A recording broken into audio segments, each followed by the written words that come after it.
12월 30일 수요예배를 하나님 앞에 올려드리겠습니다. 우리 찬송 같이 부르도록 하겠습니다.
잃어버린 나의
시간에 마음을 정돈하시고 자리를 정돈하시고 다 같이 하나님 앞에 예배를 드리도록 하겠습니다. 우리 사도신경 하심으로 우리 신앙 고백하도록 하겠습니다.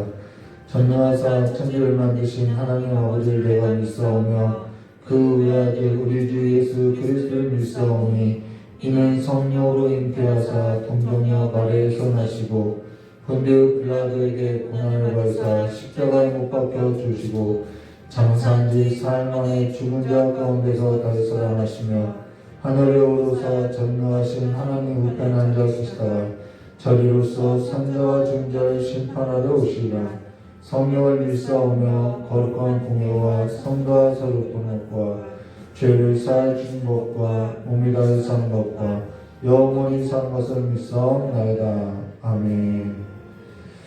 우리 찬송원장 부르심에 하나님 말씀 듣도록 하겠습니다.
사사기서 7장 1절에서부터 8절까지 말씀을 보도록 하겠습니다. 사사기 7장 1절에서부터 8절까지의 말씀을 우리 보도록 하겠습니다. 우리 사사기서 7장 1절부터 8절의 말씀을 우리 한 절 한 절 교도하도록 하겠습니다. 여룻바알이라 하는 기드온과 그를 따르는 모든 백성이 일찍 일어나 하롯샘 곁에 진을 쳤고 미디안의 진영은 그들 북쪽이고 모레산 앞 골짜기에 있었더라. 여호와께서 기드온에게 이르시되 너를 따르는 백성이 너무 많은즉 내가 그들의 손에 미디안 사람을 넘겨주지 아니하리니 이는 이스라엘이 나를 거슬러 스스로 자랑하기를 내 손이 나를 구원하였다 할까 함이니라. 이제 너는 백성의 귀에 외쳐 이르기를 누구든지 두려워 떠는 자는 길르앗산을 떠나 돌아가라 하라 하시니 이에 돌아간 백성이 22,000명이요 남은 자가 10,000명이더라. 여호와께서 또 기드온에게 이르시되 백성이 아직도 많으니 그들을 인도하여 물가로 내려가라. 거기서 내가 너를 위하여 그들을 시험하리라. 내가 누구를 가리켜 내게 이르기를 이 사람이 너와 함께 가리라 하면 그는 너와 함께 갈 것이요 내가 누구를 가리켜 내게 이르기를 이 사람은 너와 함께 가지 말 것이니라 하면 그는 가지 말 것이니라 하신지라.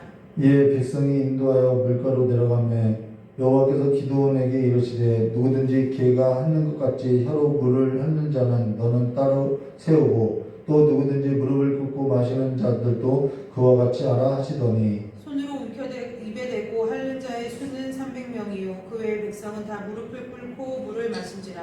여호와께서 기드온에게 이르시되 내가 이 물을 핥아 먹는 300명으로 너를 구원하며 미디안을 내 손에 넘겨주리니 남은 백성은 각각 자기의 처소로 돌아갈 것이라 하시니 함께하겠습니다.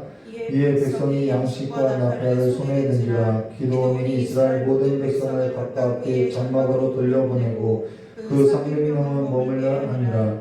미디안 진영은 그 아래 골짜기 가운데 있었더라. 아멘. 저는 기도하도록 하겠습니다.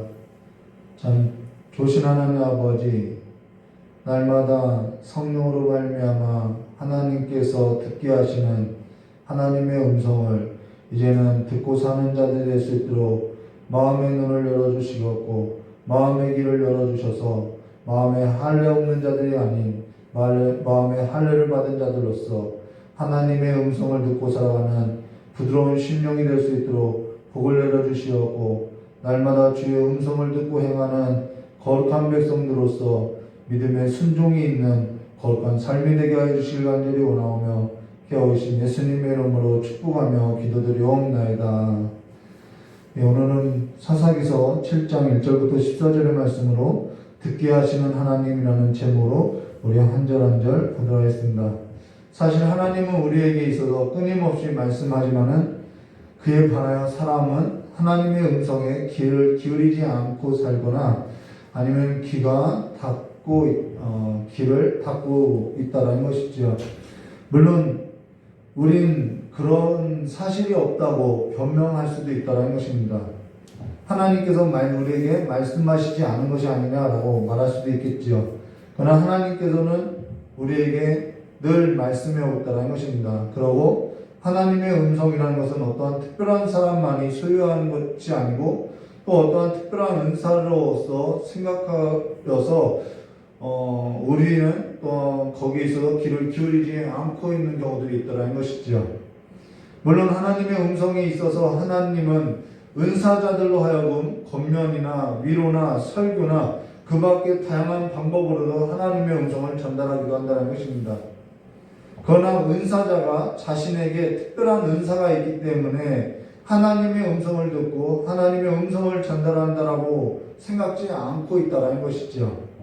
단지 하나님께서 지금 나로 하여금 전달자로 쓰고 있는 것으로서 그냥 하나님의 뜻을 나타내는 전달의 역할로서 하고 있다는 것입니다. 내가 어떠한 특별한 은사가 있기 때문에 내가 하나님의 음성을 듣는다라고 생각지 않는다는 것이죠. 그러나 사람이 하나님의 음성에 귀를 기울이지 않거나 귀를 닫거나 귀가 열려있지 않을 땐 사람에게서 난 말로 하나님의 음성조차도 우리는 버리고 살아간다는 것입니다. 사실 그러니까 듣는 일에 있어서도 내 의지로 듣는 것이 아니라 이것은 전적으로 하나님께서 그의 영으로 들을 귀를 주셔야만 듣게 된다는 것이죠. 근데 사실 하나님의 음성에 있어서 듣는다는 표현보다는 본다라는 표현이 맞는 것으로서 하나님의 음성은 우리의 육신으로서 육성으로서 듣는 것이 아니라 마음으로 보고 마음으로 깨달아서 본다라는 것입니다. 그래서 하나님이 어떠한 일을 행하시는지 하나님을 보고 우리도 따라 살아간다라는 것이죠. 그러면서 여기에 중요한 성경 구절이 어디 있냐면요, 마태복음 5장 8절의 말씀해 보시면은 마음이 청결한 자는 복이 있나니 그들이 하나님을 볼 것이며 라고 말씀하고 있다는 것이죠. 또 이와 관련해서 고린도전서 2장 8절과 9절에 이 지혜는 이 세상의 이 세대의 통치자들이 한 사람도 알지 못하였나니 만일 알았더라면 영광의 주를 십자가에 못 박지 아니하였으리라. 기록된 바 하나님이 자기를 사랑하는 자를 위하여 예비하신 모든 것은 눈으로 보지 못하고 귀로 듣지 못하고 사람의 마음으로 생각하지도 못한다 함과 같으니라 라는 것으로서 사람의 마음으로도 생각지 못한다라고 말하고 있다는 것이죠. 근데 마음이 청결한 자는 하나님을 볼 거라고 말하고 있다는 것이죠. 여기서 마음이 청결한 자라는 것은 무엇을 말하면요, 두 마음이 품지 않는 것, 마음이 갈라지지 않는 것, 이것이 마음이 청결한다라는 것입니다. 그래서 두 마음을 품지 않는 것, 마음이 갈라지지 않는 것, 그것은 오직 그리스도의 보혈의 능력으로 오직 그리스도께 마음을 둔 자가 뭐냐면은 마음이 갈라지지 않는 것이고 마음이 청결한 것으로서 예수 그리스도의 보혈을 의지하는 삶을 말한다는 것입니다. 그것이 청결한 상태라는 것이죠. 지금 보았던 고린도전서 2장 8절과 9절 말씀 다음 절에 뭐라고 얘기하냐면은 오직 하나님이 성령으로 이것을 우리에게 보이셨으니 성령은 모든 것 곧 하나님의 깊은 것까지도 통달하시느라는 것으로서 성령께서 우리에게 보이셨다라고 말하고 있다는 것입니다. 그러면서 하나님의 음성은 눈으로 보고 귀로 듣고 사람의 마음으로 생각한다고 해서 듣고 볼 수 있는 것이 아니라 오직 성령께서 우리 마음에 나타내 보이시고 깨닫게 해주셔야 하는 것으로서 지금 우리가 성령을 의지하고 살면은 성령께서 우리의 삶에 있어서 행하여 주실 것을 말해줬다는 것입니다. 그래서 하나님의 음성을 듣고 하나님께서 다 행하여 준다는 것이 아니라 우리는 성령을 의지해서 살고 성령이 행하여 주시는 그 삶을 따라서 살아간다는 것이죠. 그래서 삶과 이 한 마음을 갖고 살아가는 그 마음이 청결한 자는 하나님의 보는 것과 그 삶은 연결되어 있다는 것이죠. 그러면은 우리가 성령을 의지해서 살면 성령으로 행한다는 것은 무엇을 말하느냐? 거기에 있어서 성령으로 살면 세상의 헛된 것을 구하는 어리석음에 빠지지 않는 것으로서 두 마음으로 살지 않음을 말해줬다는 것입니다. 그러면서 갈라디아서 25장 26절에 만일 우리가 성령으로 살면 또한 성령으로 행할지니 헛된 영광을 구하여 서로 노엽게 하거나 서로 투기하지 말지라라는 것으로서 성령으로 살면 성령으로 행하는 삶이 무엇인지를 말해주겠다는 것이죠.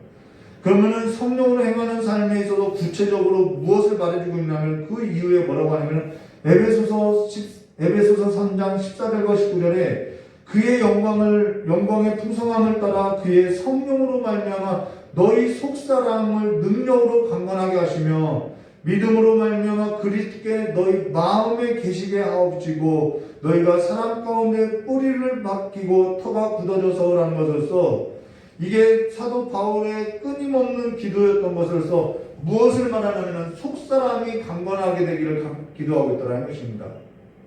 속사람이 강건한 것, 속사람이 능력으로 강건하고 또 그 마음이 어디에 둔 거요? 그리스도의 마음에 그리스도께 마음을 둔 것. 이것이 뭐냐면은 바로 마음이 청결한 것을 말해줬다는 것이죠. 이 삶을 살 것을 말해줬다는 것입니다. 그러면은 마음이 청결하지 않다는 것은 무엇을 말하면 두 마음을 품는 것으로서 대표적으로 겉만 깨끗하게 하고 속은 깨끗하지 아니한 것으로서 성령으로 살지 않고 그리스도께 마음을 두지 않고 속사람이 강건하지도 않은 것으로서 세상의 헛된 영광을 구하는 마음으로 하나님께 마음을 두지 않고 살아가는, 그래서 하나님의 음성을 듣지 못하는 그 삶이 뭐냐면 두 마음을 품고 살아가는 삶이라는 것입니다. 그러면서 성령으로 시작한 일에 있어서 성령을 떠나서 무엇으로 마치게 되냐면 육신으로 마치게 된다는 것이죠.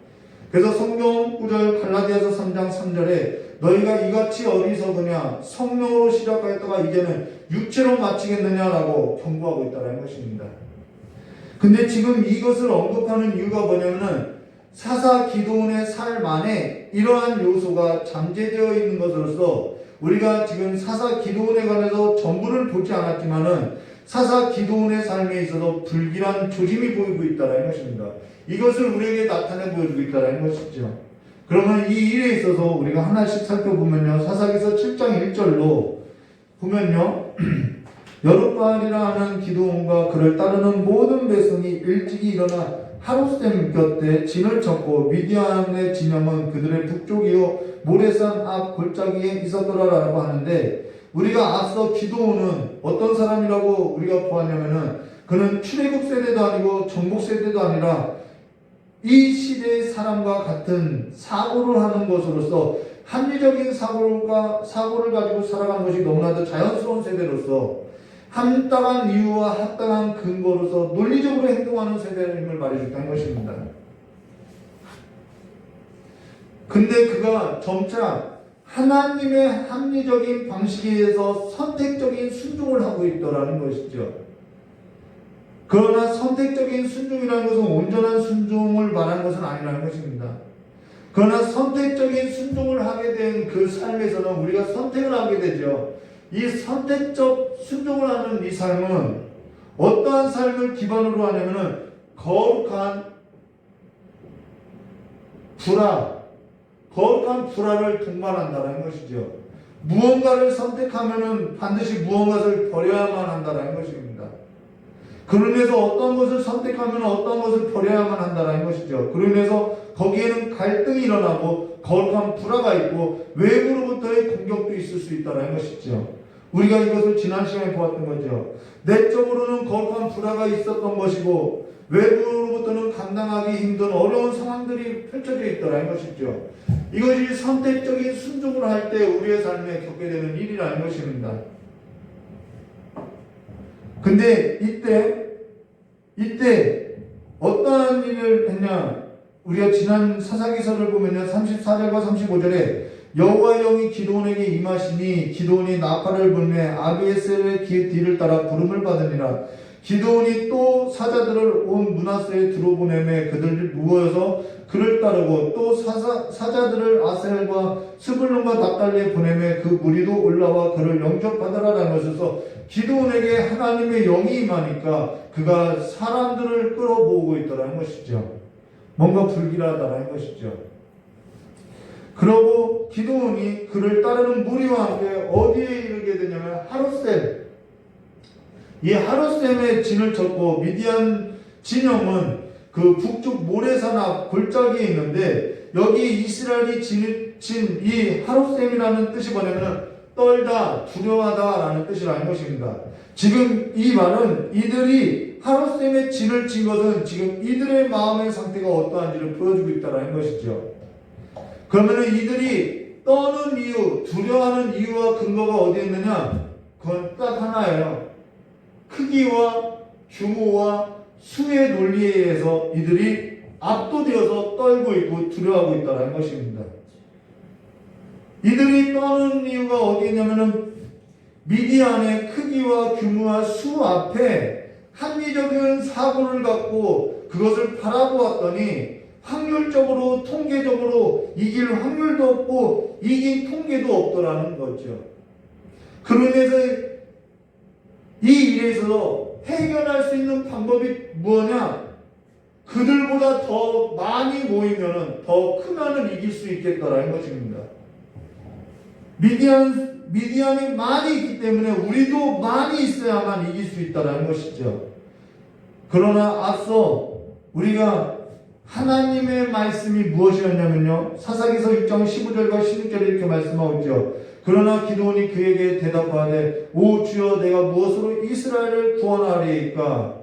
그래서 구원을 말하죠. 보소서 나의 집은 므낫세 중에 극히 약하고 나는 내 아버지 집에서 가장 작은 자나이다 하니 여호와께서 그에게 이르시되 내가 반드시 너와 함께하리니 내가 미디안 사람 치기를 한 사람 치듯 하리라 하시니라라는 것에서 이 해결 방법이 있는 것이 아니라 하나님의 말씀의 해결 방법이 있음을 말해줬다는 것입니다. 지금 우리는 이 일에 있어서 우리의 마음이 얼마나 깨어있고 열려져 있냐는 거죠. 우리의 사고도 우리의 것만 꾸미는 것으로서 규모와 크기와 수에 있어서 몸집만 풀리는 것이 아닌지 우리가 보아야 한다는 것입니다. 근데 그게 두려움에서 난 것이고 하나님의 떠난 삶의 결과물이라는 것이죠.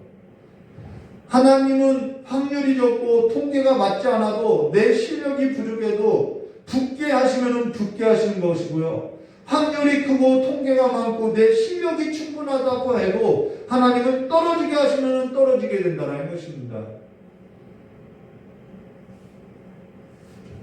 그러나 내 노력과 내 수고로에 있어서 없게도 하시지만 얻지 못하게도 하시는 것은 단 한 가지 삶의 원리를 우리에게 가르치기 위함인데, 그것이 뭐냐면은 우리가 앞서서 보았던 것처럼 성령으로 사는 것으로서, 그 성령으로 사는 것은 우리의 겉사람의 몸집을 키우는 것이 아니라 우리의 속사람을 강건하게 하고 우리의 마음을 그리스도께 두기 위함이라는 것이죠. 이것이 우리의 삶의 가장 중요한 원리가 되고 있음을 말해줬다는 것입니다. 하나님을 붙드는 것이 가장 합리적인 사고라는 거죠. 그래서 2절에 이렇게 말씀하고 있죠. 여호와께서 기드온에게 이르시되 너를 따르는 백성이 너무 많은즉 내가 그들의 손에 미디안 사람을 넘겨주지 아니하리니 이는 이스라엘이 나를 거슬러 스스로 자랑하기를 내 손이 나를 구원하였다 할까 함이라 라는 것에서 이들의 마음의 중심은 늘 이것이 자리 잡고 있다는 것입니다. 이것이 그들의 중심이 붙들고 있는 마음이라는 것이죠. 지금 주목해야 할 것은 지금 이들은 기드온을 따라 모였다라는 것입니다. 근데 이들이 미디안과 싸울 때 승리하게 되면은, 이미 승리라는 것은 하나님께서 약속하신 것이죠. 근데 승리하게 되면은 하나님을 거슬려 자신들이 잘해서 이기게 되었다라고 할 거라는 것이죠.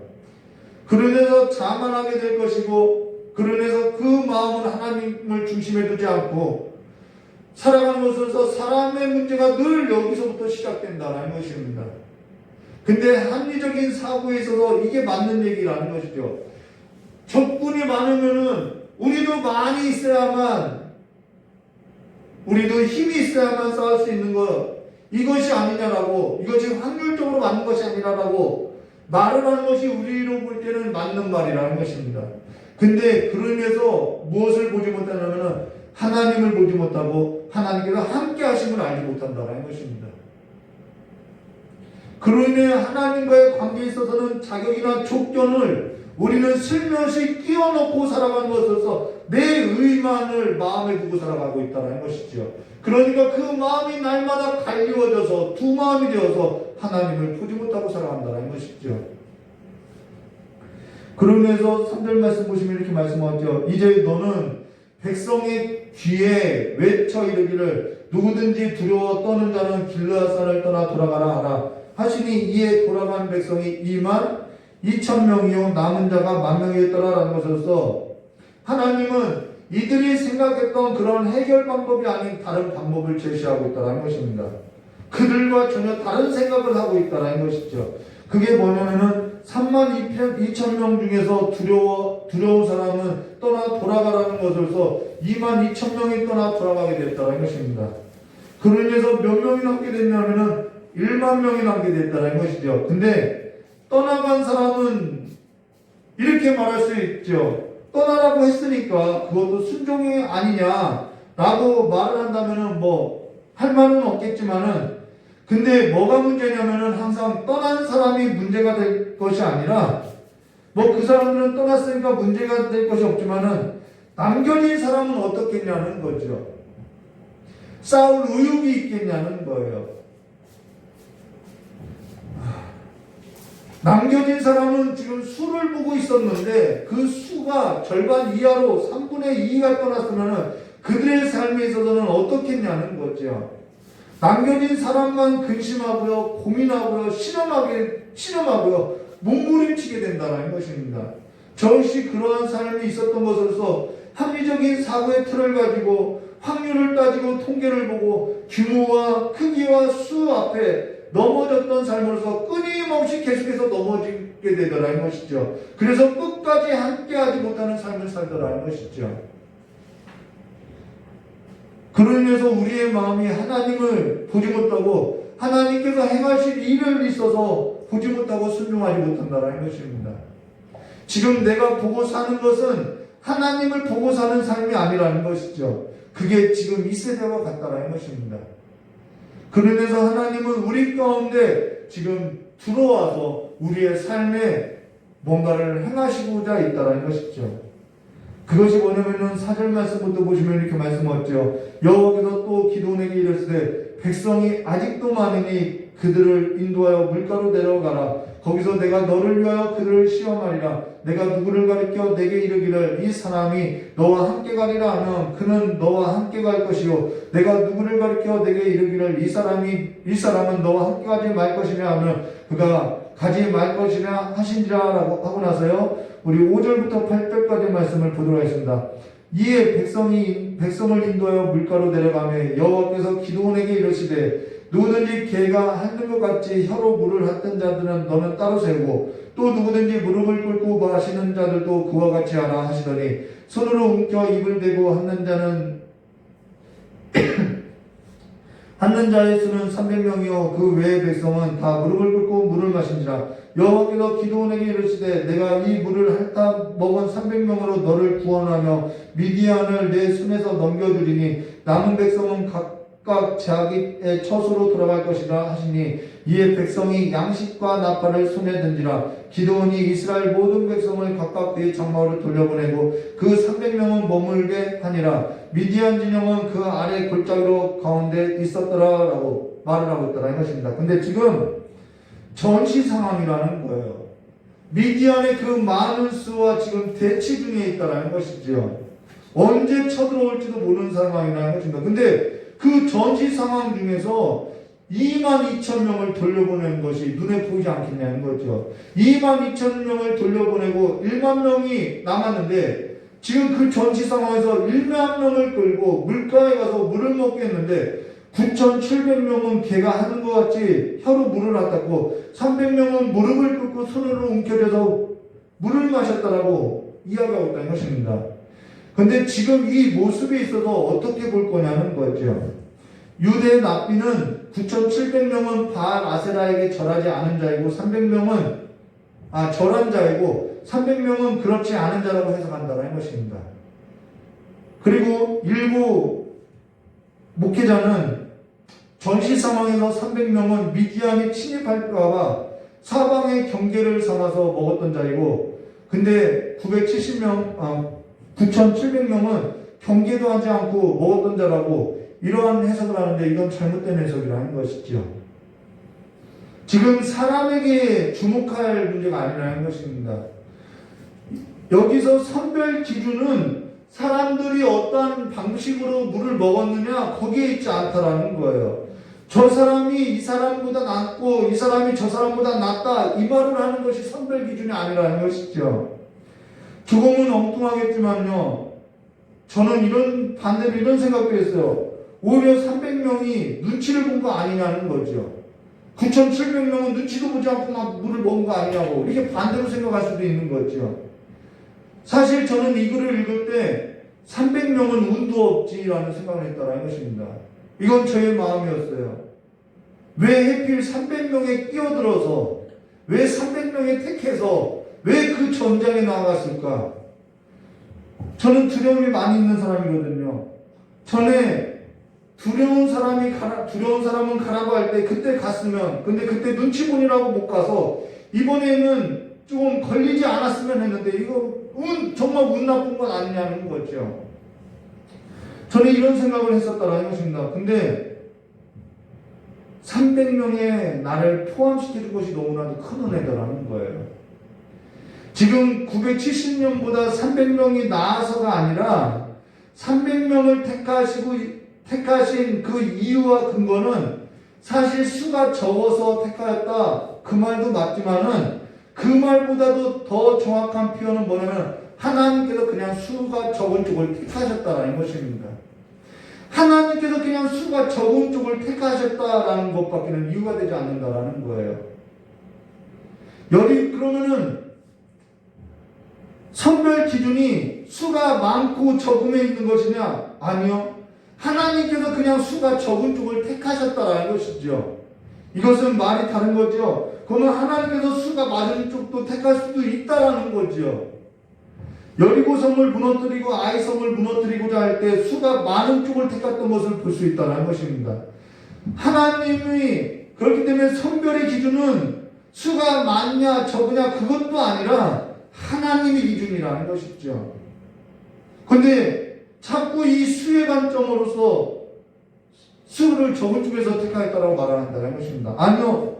선별 기준은 수가 적어서가 아니라 하나님께서 그냥 수를 적은 쪽을 택했다는 것입니다. 그래서 누가 기준이 되어야 하냐면 하나님의 기준이라는 거예요. 그래서 우리는 하나님을 보지 못하면 살 수가 없음을 말해주겠다는 것입니다.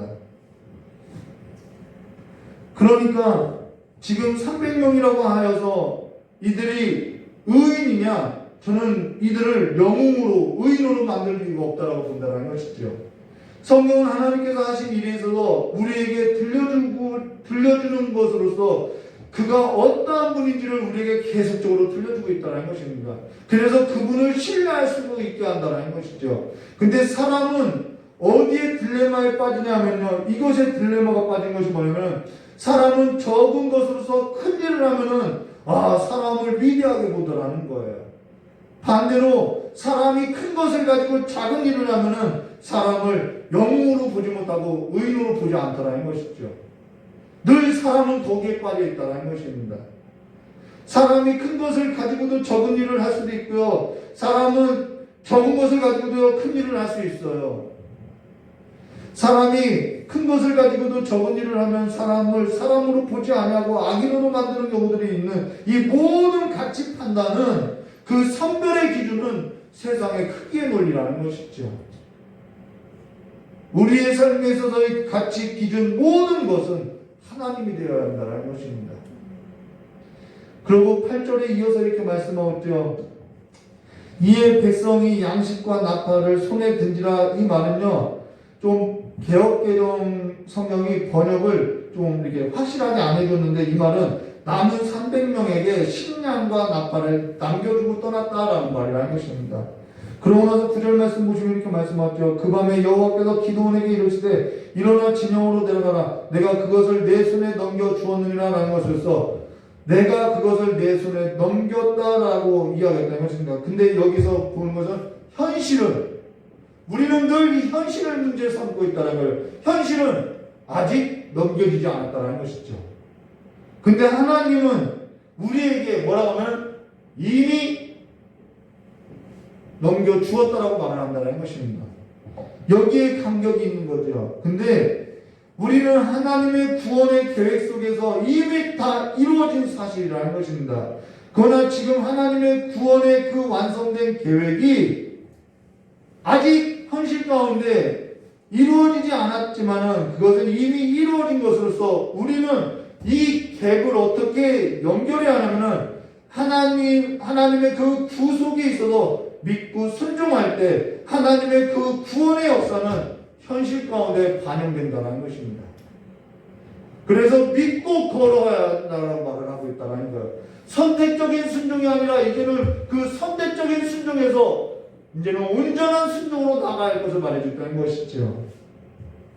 그러나 우리에게 있어서 이 현실이라는 것은 늘 눈에 보이는 확률과 통계로 확률이 있으면 하고 확률이 없으면 하지 않는 것으로서 선택적 순종을 하는 것으로서 하나님을 믿고 순종하는 삶은 아니더라는 것입니다. 하나님께 마음을 두고 사는 삶이 아니더라는 것이죠. 그거는 어디까지나 내 자원을 가지고 내가 힘이 있으면 행하고 내가 힘이 없으면 행하지 않는 삶이더라는 것이죠.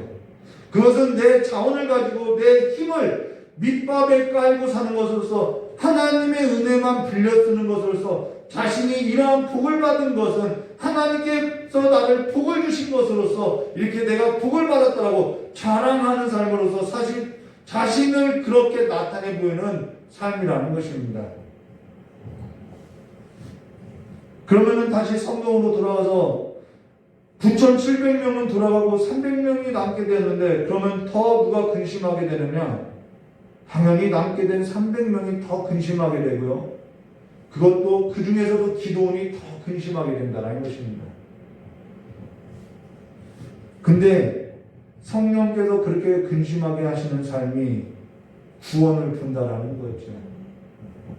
전에 사무엘상 13장 12절과 23절에 설교를 할 때 사울이 블레셋과 싸울 때 백성이 떠나가고 사무엘도 오지 않을 때 사울이 실수도 했던 적이 있었던 것을 우리가 보았다는 것입니다.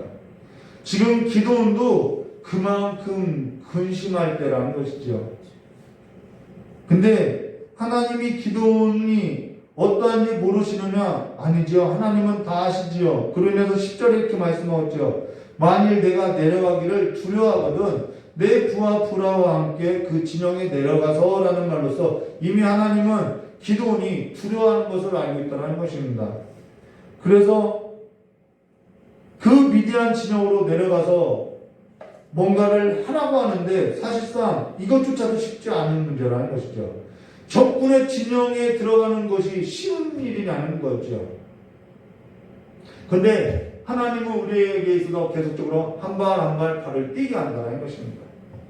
그로 인해서 11절과 12절에 이렇게 말씀하셨죠. 그들이 하는 말을 들으라 라고 말씀하셨죠. 이것이 오늘 설교 제목이라는 것입니다. 듣게 하시는 하나님이라는 거예요. 그들이 하는 말을 들으라 라고 말하고 있다는 것입니다. 그러고 나서 11절과 12절로 그 후에 내 손을 강하여져서 그 진영으로 내려가리라 하시니 자 그들이 하는 말을 들으라 그 후에 내 손이 강하여져서 그 진영으로 가리라 하시니 기도니 이에 그의 부하 불화와 함께 군대에 있는 진영 근처로 내려간즉 12절에요. 미디안과 아말렉과 동방 모든 사람들이 골짜기에 누웠는데 메뚜기의 많은 수와 같고 그들의 낙타의 수가 많아 해변의 모래가 많은 같은지라 라고 지금 두 가지를 말하고 있다는 것입니다. 하나는 지금 미디안 진영에 갔더니 그 기도원의 눈에 들어온 것이 뭐냐면 메뚜기의 많은 수와 같고 그들의 낙타 수가 많아 해변의 모래와 같이 많은 수가 들어왔다라는 거죠. 그리고 다른 하나가 뭐냐면은 하나님의 음성이 들어왔던 것으로서 그들이 하는 말을 들으라라는 것으로서 하나님의 음성이 그의 마음 가운데 들려졌다는 것이죠. 그러면 우리는 이 두 가지의 삶 가운데서 무엇을 신뢰하고 무엇을 믿어야 하냐는 거죠. 그들의 수는 사사기서 8장 10절에 이때 세바와 살문나가 각골에 있는데 돌망사람 모든 군대를 중에 칼든 자가 12만이 죽었고 그 남은 15,000명가량이 그들을 따라와 거기 있었더라라는 것부터 이들의 수는 13만 2천명가량이 되더라는 것이죠. 이게 과연 확률적으로 통계적으로 합리적인 사고로서 될 법한 일이냐는 거죠. 이것을 보고 왔다라는 것입니다. 자, 그러고 나서 13절과 14절에 하나님께서 들으라고 한 그것이 뭐냐면은 13절과 14절에 말이죠. 기도원이 그곳에 이른즉 어떤 사람이 그의 친구에게 꿈을 말하여 이르되 보라 내가 한 꿈을 꾸었는데 꿈을 말하여 이르기를 보라 내가 한 꿈을 꾸었는데 꿈에 보리떡 한 덩어리가 미디안 진영으로 굴러 들어와 한 장막이 이르러 그것을 쳐서 무너뜨려 위쪽으로 엎어지니 그 장막이 쓰러지더라. 그의 친구가 대답하여 이르되 이는 다른 것이 아니라 이스라엘 사람 요아스의 아들 기드온의 칼이라 하나님이 미디안과 그의 모든 진영을 그의 손에 넘겨주셨느니라 하더라라는 것에서 그들이 미디안 군대의 그 진영 가운데 들어가서 두 경비가 하는 말을 들어왔다는 것입니다. 근데 두 경비 중 한 사람이 꿈에 보리떡 한 덩어리가 미디안 진영에 굴러들어와 한 장막이 이르러 그것을 쳐서 무너뜨려 위쪽으로 엎으니 그 장막이 쓰러졌다고 하고 있다는 것이죠. 근데 성경은 친절하게도 그 꿈을 들었던 그 다른 사람이 꿈을 해석하는 것으로서 14절에 이는 다른 것이 아니라 이스라엘 사람 요아스의 아들 기드온의 칼이라 라고 하면서 하나님이 미디안과 그의 모든 진영을 그의 손에 넘겨주셨느냐라고 확인시켜주라는 것입니다. 그러다면은 이들은 하나님의 음성을 듣고 순종하는 믿음만 있으면은 이것은 그냥 구원을 보게 되는 일이라는 것이죠. 성경은 이러한 현장이 여기 말고 또 기록된 곳이 여호수아서 2장 9절과 11절에 여리고를 정탐하러 갔던 두 정탐꾼이 기생 나합으로부터 소식을 듣고 소리를 듣고 왔다라는 것이죠. 지금 우리가 볼 것이 뭐냐면요, 하나님은 우리에게 자신의 구원의 역사에 있어서 계속적으로 승리하셨고, 승리에 있어서 날마다 듣게 하시는 것으로서 우리의 삶 속에 곳곳마다 하나님의 승리의 소식을 들을 수 있는, 하나님을 볼 수 있는 장치를 만들어 두셨다는 것입니다. 그러나 지금 내 마음은 어떠한 것을 보고 어떠한 소리를 듣고 살아가느냐는 거예요. 현실을 보고 있는 소리가 뭐냐는 거죠. 하나님은 자신의 구원에 있어서 이미 그 아들을 십자가에 걸고 보증하셨던 것으로서 자신의 약속 가운데 날마다 승리가 있을 것을 우리에게 보여주고, 그 승리에 있어서 접하게 하시고 순종으로 나갈 때 우리의 삶 가운데 그것이 현실이 될 것을 말해주고 있다는 것입니다. 현실에 갇혀서 내 확신, 내 통계로 재단을 하고 내 자원을 가지고 내 마음을 알아줄 사람을 내 곁에 두고 살아가는 것이 아니라, 지금 내게 하나님께서 들려주신 그 삶에서 하나님의 승리를 보게 하시는 그 승리의 소리를 듣고 살아야 할 것을 말해주고 있다는 거죠. 근데 그 일에 있어서 우리는 너무나도 이 현실 가운데 가려져 살아가고 있다는 것이죠. 하나님은 말씀하지 않는 것이 아니라 우리에게 곳곳마다 듣게 하셨는데, 우리는 그거보다는 이 현실 가운데 확률을 따지고 통계를 따지고 크기와 규모와 수에 있어서 우리가 이 문제를 해결하려면 이만큼은 있어야 한다라고 말을 하더라는 것이죠.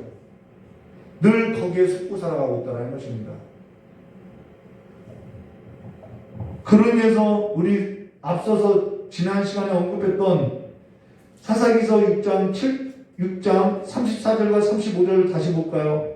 여호와 영이 기드온에게 임하시니 기드온이 나팔을 불며, 여기까지는 좋아요. 아비에셀이 그의 뒤를 따라 부름을 받으니라, 여기까지는 좋아요.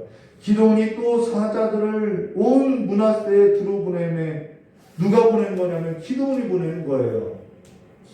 이것이 기드온의 해결 방법이었다는 것입니다.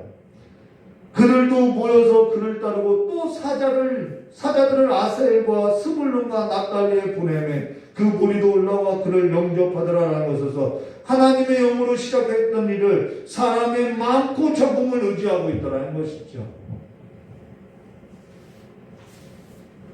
어쩜 이렇게 속히 떠날 수 있느냐는 거예요. 근데 그게 기드온이고 그게 저이고 그게 사람이더라는 것이죠. 예배가 끝나기 무섭게 속히 떠나는 것이 사람이더라는 것입니다. 근데 여기 보리떡이 나오죠. 이 보리떡은 정착민의 음식이라는 것입니다. 정착민의 음식이고 장막이 그의 상반대에 장막이 나오는데, 이 장막은 유목민의 삶이라는 거예요. 그래서 보리떡은 누구를 말하냐면 이스라엘을 말하는 것이고, 장막은 바로 미디안 족속을 말한다는 것이죠. 이렇게 대조해서 말하고 있다는 것입니다. 근데 이스라엘 백성이 이 정착을 하고 나서 이스라엘 민족이 이 약속의 땅에서 가장 흔하게 먹었던 것이 뭐냐면 보리떡이라는 거예요. 가장 흔하고 가장 보잘것없고 가장 하찮게 여겨서 먹었던 그 음식이 뭐냐면 이 보리떡이라는 것이죠. 예수께서 그 보리떡 같은 모습으로 오셨던 것으로서 지금도 예수의 이름은 보리떡과 같이 여겨지고 있다는 것입니다. 예수라는 이름이 가장 흔하고 가장 평범하였고 가장 보잘것없고, 길을 가다가 그냥 툭 쳐서 한번 만나면은 그 사람의 이름을 부르면은 예수라는 이름이 너무나도 흔한 이름으로서 당시의 사람들은 그 이름에 무슨 능력이 있냐라고 말을 했다는 것이죠. 근데 이사야서 53장 1절에 이런 말씀이 있죠. 우리가 전한 것을 누가 믿었느냐, 여호와의 팔이 누구에게 나타났느냐라고 말하고 있다는 것입니다. 이에서도 사도 바울은 로마서 11장 16절과 17절에 그러므로 그들이 다 복음에 순종하지 아니하였다. 이사야가 이르되 주여 우리가 전한 것을 누가 믿었나이까 하였으니 그러므로 믿음은 들음에서 나며 들음은 그리스도의 말씀으로 말미암는다 라고 말씀하고 있다는 것이죠. 예수의 이름을 부르면 떡이 나오냐? 예수의 이름을 찾으면 해결책이 있냐? 예수의 이름을 구하면 구원을 받냐? 예수의 이름을 부르면 병이 치유받냐? 내 생각에는, 내 경험에는, 내가 가진 것은, 내가 아는 것은 이렇게 해야 이것이 성취될 거라고, 내가 여기서부터 구원받을 거라고 생각하지만은 그거는 성령도 하나님도 없는 내 차원을 갖고 살아가는 삶이라는 것입니다. 그렇게 해서 우리는 그 현실 가운데 구원받은 적이 없더라는 거예요. 그러니까 기도도 없고 감사도 없고 하나님을 아는 지식도 없고 지혜도 없고 경험도 없는 것으로서 법만 계속적으로 번지르하게 하면서 성경을 보라고 하고 기도를 하라고 하고 감사를 하라고 해도 그 모든 것은 보리떡 보듯이 하는 것으로서 살아가고 있다는 것이죠.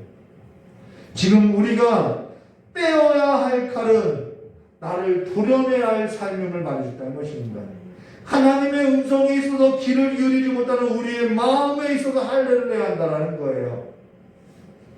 다윗은 두 가지를 말하죠. 여호와의 구원은 여호와의 이 구원은 칼과 창에 있지 않고 전쟁은 여호와께 속한 것이다 라고 말하고 있죠. 그러고 나서 또 한 가지 말을 했던 것이 뭐냐면 이 할례 받지 않은 블레셋 사람이 살아계신 하나님의 군대를 모욕하느냐라고 말하고 있다는 것입니다. 여기서 무엇이냐면 할례에 관해서 나온다는 것입니다. 지금 하나님의 믿는 일에 있어서 가장 방해가 되는 것은 할례 받지 못한 심령이라는 거예요. 지금 하나님의 믿는 일에 있어서 나는 날마다 십자가에 죽고 그리스도의 보혈의 능력으로 마음의 깨끗함을 받아서 성령의 능력을 힘입어서 그리스도께 마음을 두고 살아가는 것이 가장 합리적인 것이고 가장 믿음에 있는 삶임을 말해줬다는 것입니다. 그것이 가장 현실 가운데 구원을 이루는 삶임을 말해줬다는 거예요. 그래서 누구든지 그 그리스도의 복음을 듣고 주의 이름을 부르는 자는 현실 가운데 구원을 볼 것을 말해줬다는 것입니다. 근데 우리는 현실에 있어서 그 보리떡과 같은 것보다는 내 생각이 더 합리적이라고 말하고 있다는 것이죠.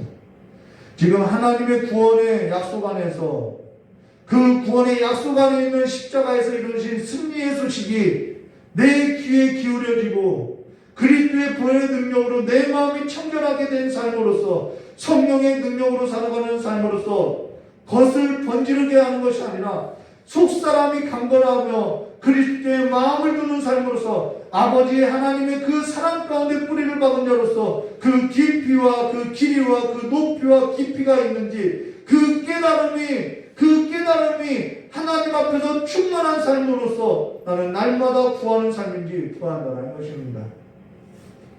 그 삶으로서 우리는 날마다 속사람이 강건해지며 날마다 그리스도께 마음을 두는 삶으로서 순종의 믿음으로 나갈 때 우리는 구원을 볼 것을 가지고 있다는 것이죠.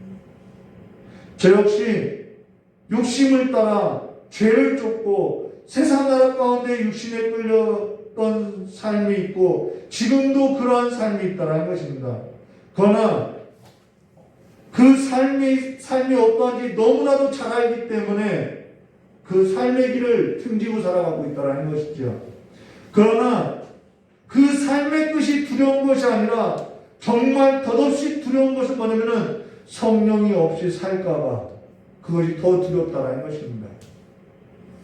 내가 육신으로 살아서 사망 가운데 살아가는 것이 그 끝을 보게 될 것이 두려운 것이 아니라 지금 내 안에 성령이 없이 사는 자와 같이 살까봐 그게 더 두렵더라는 것이죠.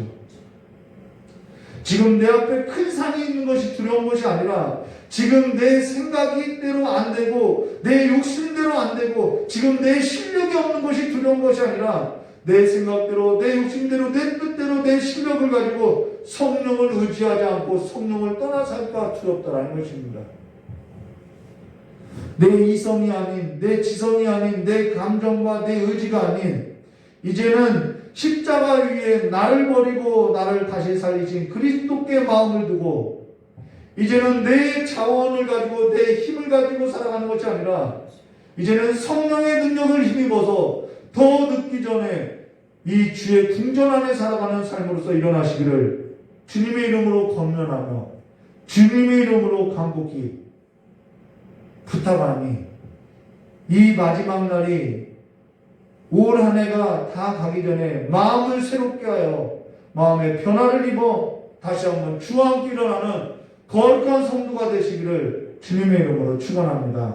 다 같이 기도하도록 하겠습니다. 참 좋으신 하나님 아버지, 날마다 거듭난 자로서 날마다 성령을 힘입어서 그리스도께 마음을 둔 자로서 속사람이 강건케 된 사람으로서 날마다 아버지의 그 충만하신 가운데 뿌리를 두고 날마다 주의 그 삶 가운데 주의 나라 가운데 나아가는 자로서 하나님의 나라의 구원을 이 현실 가운데 이루고 보는 사람이 될 수 있도록 믿음으로 순종하며 나가는 거룩한 백성이 될 수 있도록 주님께 역사해 주시었고 우리 앞에 큰 산이 있을 때 선포하고 나가는 믿음에 있는 사람들이 될 수 있도록 복을 내려주시길 간절히 원하오며 기어하신 예수님의 이름으로 축복하며 기도드리옵나이다.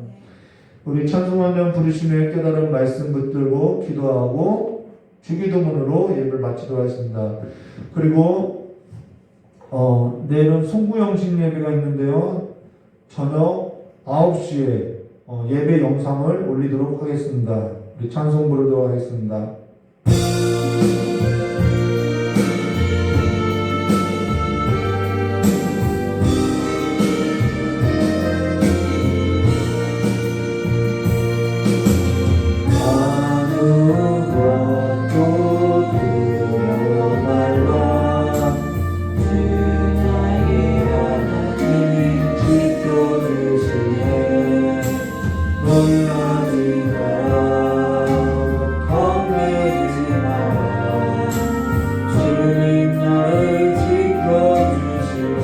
아무것도 두려워하라. 아무것도 두려워하라. 주 나의 하나님 지켜주시네. 놀라지 마라. 겁내지 마라. 주님 나를 지켜주시네.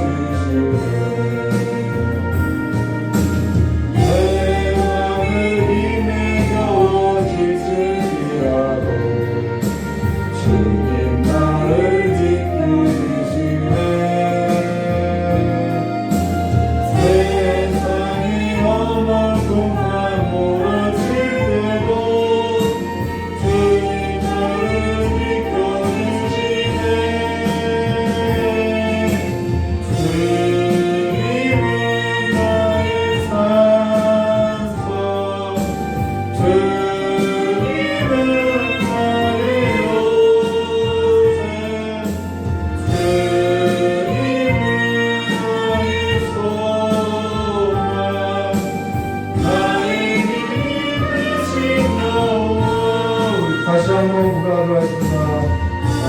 아무것도 두려워 말라. 주 나의 하나님이 지켜주시네.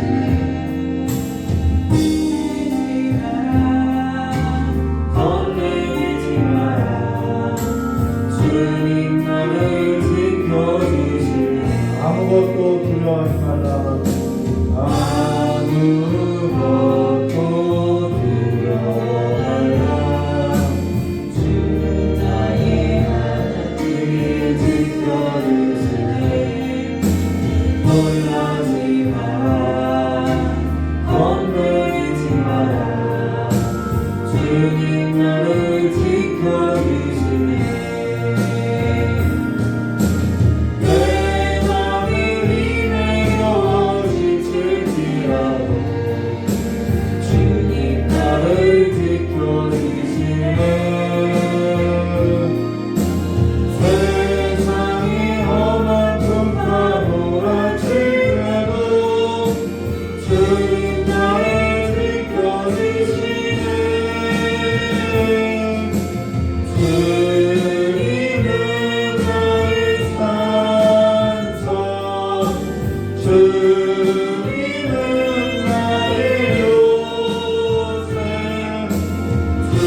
시간에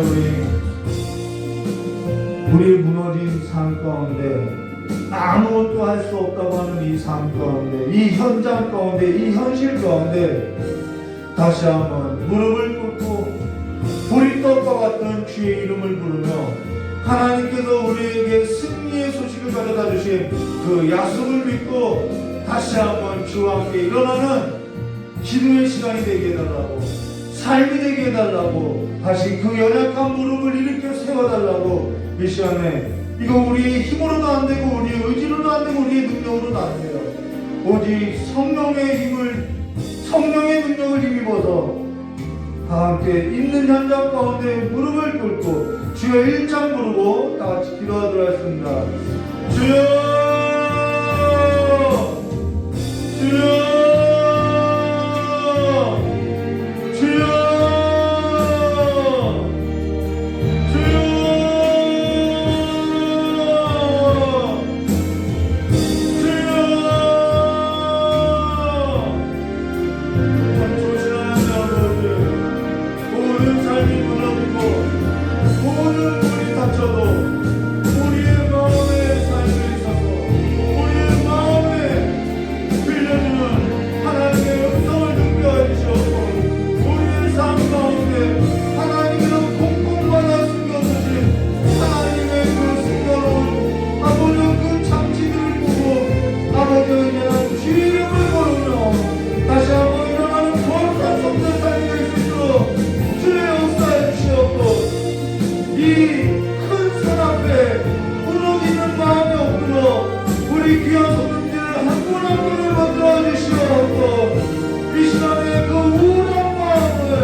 주님께 돌이켜서 하나님 아버지 앞에 뿌리를 박은 자들로서 기뻐하는 삶이 될 수 있도록 하나님을 즐거워하는 삶이 있도록 주여 역사해 주시옵고, 이제는 하나님 그 모든 구원이 우리의 많고 적음에 있고 하늘과 창에 있는 것이 아니라 여호와께 속함을, 여호와께 속하여 있음을 보가해 주시고 알게 하사 날마다 주의 이름 가운데 나가는 자들이 될 수 있도록 주의 역사에 주시기 원하는 날마다 구원은 사람에게 있는 것이 아니라 여호와 하나님의 이름에 있사오니, 이제는 그 여호와 하나님의 이름으로 써온 예수 그리스도를 의지하고 예수 그리스도께 마음을 두어 날마다 우리의 마음 가운데 들려주는 하나님의 그 성령의 음성을 쫓아서 거룩한 자들로서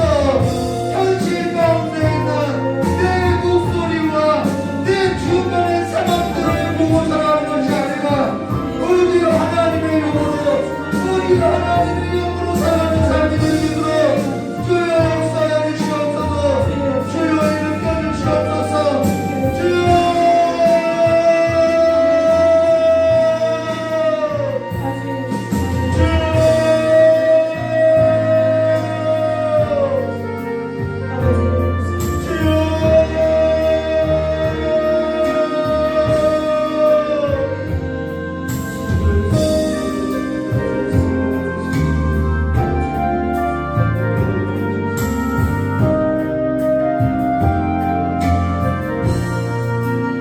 아무것도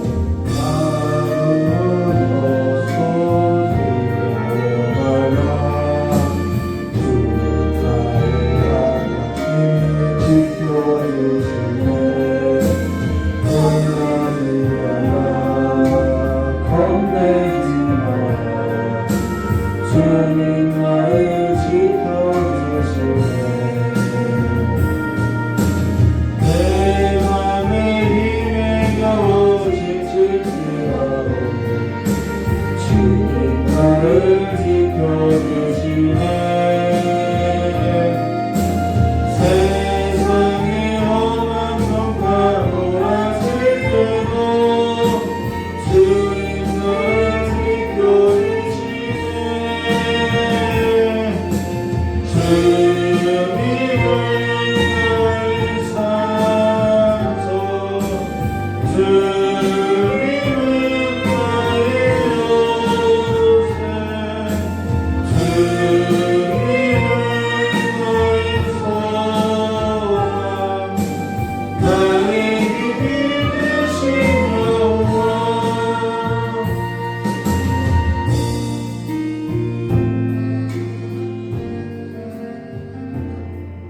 우리 시간에 하나님께 가르쳐 주신 주기도문으로 수요일을 마치도록 하겠습니다.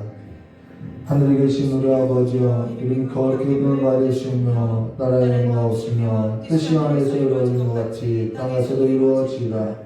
오늘 우리에게 일용할 양식을 주시고 우리가 우리 죄인을 사하인 것 같이 우리 죄를 사하여 주시고 우리 시험에 들게 하지 마옵시며 다만 악에서 구하옵소서. 대개 나라와 권세와 아버지께 영원히 있사옵나이다. 아멘. 여러분, 아침과 저녁으로 1시간씩 기도하는 것을 잊지 마시고 살아가시기를 주님의 이름으로 축원합니다. 이것으로 수요예배를 마치도록 하겠습니다. 감사합니다.